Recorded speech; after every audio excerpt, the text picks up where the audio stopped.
আসসালামু আলাইকুম। আশা করছি সবাই ভালো আছেন। ট্যালেন্ট পুল চ্যানেলের নতুন একটি ভিডিওতে সকলকে স্বাগত। প্রথম প্রান্তিক মূল্যায়ন 2026 এর ক্লাস 3 ইংলিশ বিষয়ের একটি নমুনা প্রশ্ন ও তার উত্তর আজকে আমরা দেখব। প্রথম শ্রেণী থেকে পঞ্চম শ্রেণী পর্যন্ত সকল বিষয়ের সকল নমুনা প্রশ্ন ও তার উত্তর পাওয়ার জন্য চ্যানেলটি সাবস্ক্রাইব করে পাশে থাকবেন। তাহলে আজকে আমরা দেখব sample question and answer first terminal of lesson 2026 subject English class 3. Time 2 hours 30 minutes. Full mark এখানে 100 দিয়েছি, সরি, এটা হবে 70, অর্থাৎ মোট 70 মার্কের পরীক্ষা হবে। Read the following text carefully and answer question 1, 2 and 3. এখানে একটি টেক্সট দেওয়া থাকবে, সেটি পড়ে 1, 2 এবং 3 নং প্রশ্নের উত্তর করতে হবে। অবশ্যই এটি প্রথম প্রান্তিকের যে সিলেবাস তার মধ্য থেকে একটি প্যাসেজ দিবে। Sabiha is a student. She is in class 3. There are 4 members in her family. Her father, Mr. Aminul Islam, is a teacher. Her mother, Mrs. Afroza Begum, is a banker.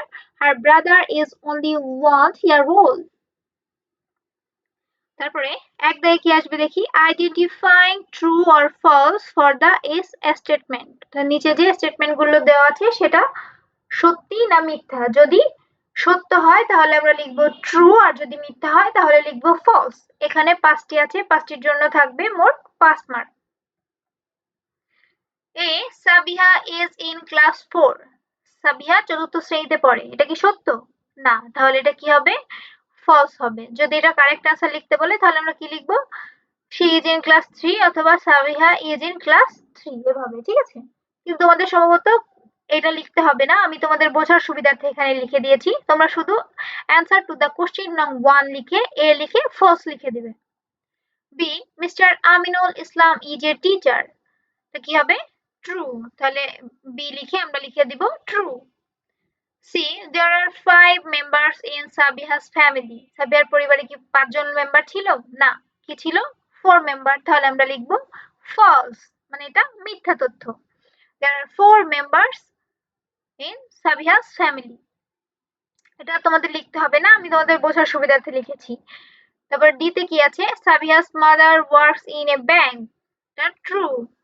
Sabiha has a brother, সাবিহার একজন ভাই আছে, এটাও true, অর্থাৎ সত্য। তাহলে আমি যেভাবে লিখেছি এভাবে অ্যান্সার টু দ্য কোশ্চেন নং 1 এভাবে লিখে A B C D E লিখে যেটা ট্রু হবে সেটা ট্রু লিখবে, যেটা ফলস হবে সেটা ফলস লিখবে, ঠিক আছে? 2 দাগে আসবে fill in the blanks with appropriate words from the box।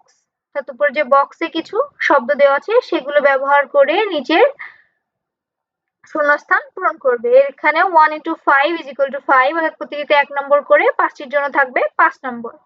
Sabiha is এ কি হবে? স্টুডেন্ট। দেখো আমি এখানে লিখে দিয়েছি অ্যান্সার টু দ্য কোশ্চেন নং 2 এভাবে লিখে এ দাগ দিয়ে লিখবে সাবিহা ইজ এ স্টুডেন্ট। তারপরে বি তে আছে there are dash members in her family, এখানে হবে there are 4 members in her family। C তে আছে Mr Aminul Islam is a dash, এখানে হবে Mr Aminul Islam is a teacher. D Sabiha's mother is a banker, দেখো আমি এখানে লিখেছি, আমি যেভাবে লিখেছি সুন্দর করে এরকম লিখবে, অর্থাৎ যে প্যাসেজ আসবে সেই প্যাসেজ অনুযায়ী লিখবে। E Sabiha has a little dash, এখানে হবে ব্রাদার। তারপরে আমরা দেখব 3 দাগে কি আসবে, writing answer of the question for the text. উপরে যে টেক্সট আছে সেটা পড়ে নিচের প্রশ্নগুলোর উত্তর করবে। এখানে 2 into 5 is equal to 10, অর্থাৎ প্রতিটিতে 2 নম্বর করে, 5টির জন্য থাকছে 10 নম্বর। এই how does Sabiha do, Sabiha কি করে? আমরা এখানে কি লিখব, অ্যান্সার টু দ্য কোশ্চেন নং 3, Sabiha is a student. B দাগে how many member are there in her family, B দাগের অ্যান্সার কি হবে, there are 4 members in her family। C what is Sabiha's father's name, সির অ্যান্সার আমরা লিখবো এভাবে Sabiha's father's name is Mr. Aminul Islam. D what is Sabiha's mother's professions, সাবিহার মার পেশা কি, আমরা কি লিখবো, she is a banker এভাবেও লিখতে পারো, অথবা সাবিহা's mother's profession is banker, is a banker এভাবে। how old is সাবিহা's brother, সাবিহার ভাইয়ের বয়স কত? আমরা লিখবো সাবিহা's brother is only 1 year old। ঠিক আছে, এভাবে সুন্দর করে লিখবে এবং বানান যেন ভুল না যায় সেদিকে খেয়াল রাখবে। তারপরে 4 দাগে আসবে matching words with their meaning, অর্থাৎ এক পাশে ওয়ার্ড দেওয়া আছে আর এক পাশে ওয়ার্ডের মিনিং লেখা আছে, সেটা আমাদের মিল করতে হবে। এখানে 2 × 5 = 10, এখানেও 5টির জন্য প্রতিটিতে 2 নম্বর করে, 5টির জন্য থাকবে 10 নম্বর। যেমন এখানে আছে, এই পাশে আছে hello, friend, school, medicine, live. এখানে আছে a place for learning, too easy to say goodbye, a greeting, a person you like and play with, used to treat illness, to stay back। তো আমরা এটার অ্যান্সার কিভাবে লিখবো? Answer to the question নং 4, এতে আছে হ্যালো। হ্যালোর সঙ্গে কি হবে, সাথে কোন মিনিংটা মিলে? গ্রিটিং। তাহলে আমরা লিখবো হ্যালোর সঙ্গে যেটা মিলে, এভাবে হ্যালো লিখে এই পাশে কোন নম্বরে আছে? 3 নম্বরে, তাহলে এখানে 3 দিয়ে এ গ্রিটিং। বিতে আছে ফ্রেন্ড, এর সাথে যায় a person you like and play with. আমি যেভাবে লিখেছি এভাবে সুন্দর করে লিখবে, হ্যাঁ। সি স্কুল, এর সঙ্গে যাবে a place for living. G medicine, use to treat illness. Live, এর সাথে যাবে টু সে গুড বাই। ঠিক আছে, তারপরে আমরা দেখি 5 দাগে কি আসবে, writing the number in words or ordinal numbers। এখানে 2 × 5 = 10, এখানেও 5টিতে প্রতিটিতে 2 নম্বর করে, মোট থাকছে 10 নম্বর। এখানে যেটা লেখা আছে 12, এটা আমরা ওয়ার্ডে লিখবো। কিভাবে লিখবো? দেখো অ্যান্সার টু দ্য কোশ্চেন নং 5, এ 12, এটা আমরা লিখবো TWELVE 12। বিতে আছে 15, FIFTEEN 15। সিতে আছে 20, TWENTY 20। ডিতে আছে 31, THIRTY 30, ONE 1। ইতে আছে 47, আমরা লিখবো FORTY 40, SAVEN 7 47। এভাবে যে নাম্বারগুলো দেওয়া থাকবে সেগুলোর বানান করে সুন্দর করে লিখবে। 6 দাগে আসবে rearrange, rearranging words to make meaningful sentence। এখানেও 2 × 5 = 10। এখানে দেখো এলোমেলো শব্দ আছে, সেগুলোকে সাজিয়ে আমাদের একটি অর্থপূর্ণ বাক্য তৈরি করতে হবে। যেমন আছে নেম, হট, ইয়োর, ইজ। এটা সাজিয়ে লিখলে কি হবে? Hot is your name. দেখো আমি এখানে অ্যান্সার করেছি, আমি যেভাবে করেছি এভাবে করবে। অ্যান্সার টু দ্য কোশ্চেন নং 6, A what is your name. বিতে আছে ফাইন, অ্যাম আই, থ্যাঙ্কস। আমরা কি লিখবো? I am fine, thanks. ফাইনের পরে কিন্তু একটা কমা হবে এবং থ্যাঙ্কস এর পরে একটা ফুল স্টপ।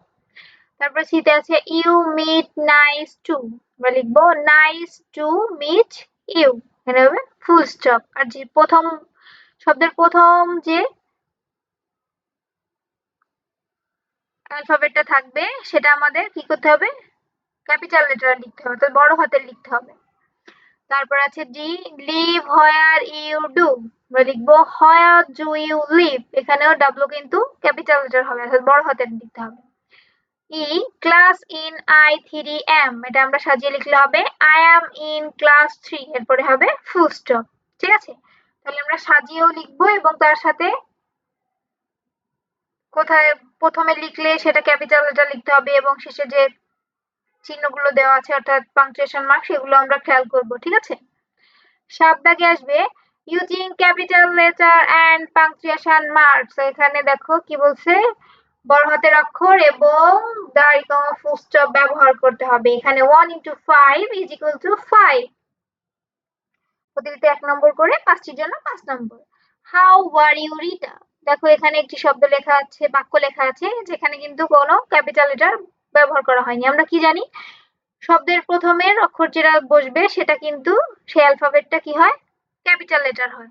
তাহলে HOW, হাউ এর এইচটা কি হবে? বড় হাতের। আমি দেখো লিখেছি অ্যান্সার টু দ্য কোশ্চেন নং 7, A how, HOW, how, are you, এখানে কমা, তারপরে রিতা, কারণ নামের প্রথম অক্ষর কি হয়? বড় হাতের, তাহলে রিটার আর বড় হাতের, এবং এখানে যেহেতু প্রশ্ন করা হয়েছে তাহলে কোশ্চেন মার্ক, তাহলে হাউ আর ইউ, এরপরে কমা, রিটার পরে কোশ্চেন মার্ক। তারপরে মাই নেম ইজ জেরিন, এখানে মাই এর এম কি হবে? বড় হাতে, তাহলে মাই নেম ইজ জেরিন, যেহেতু কারো নাম, তাহলে নামের অক্ষর প্রথমটা কি হবে? ক্যাপিটাল লেটার, তাহলে যে বড় হাতে লিখবো তারপরে দিব ফুল স্টপ। তারপর আছে আই লিভ ইন রাজশাহী, এটা আমরা কি লিখবো? আই বড় হাতে দিব, আই লিভ ইন রাজশাহী, কোনো জায়গার নামের প্রথম অক্ষর বড় হাতের হয়, তাহলে এটা ক্যাপিটাল লেটারে আর লিখতে হবে, তারপরে শেষে হবে ফুল স্টপ। তারপরে গুড বাই, জি বড় হাতের দিতে হবে, গুড বাই এর পরে কমা, টিচারের পরে full stop. Is she your cousin, এটা প্রশ্ন করা হয়েছে, তাহলে শেষে কি হবে? কোশ্চেন মার্ক, আর ইজ যে প্রথম অক্ষর কোনটা আছে? আই, তাহলে এটা ক্যাপিটাল লেটার হবে। Is she your cousin. তারপরে আমরা দেখব আর দা, আর দায় কি আসবে? আইডেন্টিফাই নাউন, প্রোনাউন, ভার্ব, অর্থাৎ একটি সেন্টেন্স থেকে তোমাদের নাউন, প্রোনাউন এবং ভার্ব চিনে লিখতে হবে। এখানেও 5টির জন্য থাকবে 5 নম্বর। জেরিন ইজ 8 ইয়ার্স ওল্ড, এই শব্দ থেকে আইডেন্টিফাই নাউন, এই শব্দের মধ্যে থেকে কোনটি নাউন সেটা তোমাদের খুঁজে বের করতে হবে। তা নাউন মানে কি? নাম, এখানে নাম কি আছে? জেরিন, তাহলে আমরা অ্যান্সার টু দ্য কোশ্চেন নং 8 লিখে এতে লিখবো Zerin. She lives in Mohanpur, identify pronoun, এখানে আমাদের প্রোনাউন খুঁজতে হবে। এই সেন্টেন্সের মধ্যে প্রোনাউন কোনটা আছে? নাউনের পরিবর্তে যেটি ব্যবহৃত হয় সেটাই হচ্ছে প্রোনাউন, তাহলে এখানে নাম ব্যবহার না হয়ে যেটি ব্যবহার হচ্ছে সেটা হচ্ছে শি, তাহলে এখানে বি দাগের অ্যান্সার হবে শি। সিতে আছে they play football, identify verb, এই সেন্টেন্সে ভার্ব অর্থাৎ ক্রিয়া, কাজ, যেগুলো বোঝাচ্ছে কাজ জাতীয় জিনিস সেটা হচ্ছে ভার্ব, তাহলে আমাদের ভার্ব খুঁজে বের করতে হবে। এখানে ভার্ব কি আছে? প্লে, তাহলে সি এর অ্যান্সার হবে প্লে। তারপরে ডিতে আছে Sagar is a new student, identify noun, তাহলে এখানে নাম কি আছে? সাগর, তাহলে আমরা ডি এর অ্যান্সার লিখবো সাগর। ইতে I am fine, identify pronoun, তাহলে নামের পরিবর্তে যেটা বসে সেটাই প্রোনাউন, আমরা আগেই বলেছি, তাহলে এখানে নামের পরিবর্তে কি আছে? আই আছে, তাহলে এখানে ই দাগের অ্যান্সার হবে আই। সুন্দর করে লিখবে, ঠিক আছে? 9 দাগে আসবে রাইট শর্ট কম্পোজিশন, অর্থাৎ এখানে একটি শর্ট কম্পোজিশন লিখতে আসবে, এখানে 10 মার্কস থাকবে। টপিকস কি দিয়েছি? ইন্ট্রোডিউসিং মাইসেলফ, অর্থাৎ নিজের সম্পর্কে লিখো। এখানে দেখো কি বলা আছে, write at least 5 sentence about yourself using clues name, age, class, school, family, তাহলে তুমি যে নিজের সম্পর্কে লিখবে সেখানে 5টি সেন্টেন্সে কি থাকতে হবে? নাম, বয়স, শ্রেণী, স্কুল এবং ফ্যামিলি সম্পর্কে।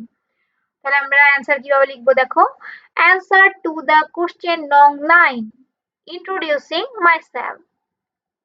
মাই নেম ইজ হাফসা, এখানে তোমরা যার যার নিজের নাম লিখবে, আমি একটি নাম লিখেছি। My name is Hafsa, I am 8 years old, I am in class 3, the name of my school is Mirpur government primary school, এখানে তোমরা যার যার নিজের স্কুলের নাম লিখবে।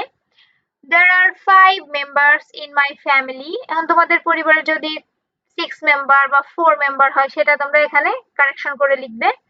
I love my family very much, তো ইন্ট্রোডিউসিং মাইসেলফে তোমরা আমি যেভাবে লিখেছি এভাবে লিখতে পারো, এটা মুখস্থ করতে পারবে। তো আশা করছি তোমাদের মোট 70 মার্ক অর্থাৎ 70 মার্কের পরীক্ষায় কি আসবে এবং কিভাবে অ্যান্সার করবে সম্পূর্ণ ধারণা তোমরা পেয়ে গেছো। অবশ্যই প্রথম প্রান্তিকের সিলেবাসে যেগুলো আছে সেগুলো ভালো করে পড়তে থাকো, আর কারো কোনো বিষয় যদি কিছু জানার থাকে অবশ্যই আমাকে কমেন্ট করে জানাবে। তৃতীয় শ্রেণীর সকল বিষয়ের নমুনা প্রশ্ন উত্তর সহ পাওয়ার জন্য চ্যানেলটি সাবস্ক্রাইব করে পাশে থাকবে। আজ এই পর্যন্তই। আল্লাহ হাফেজ।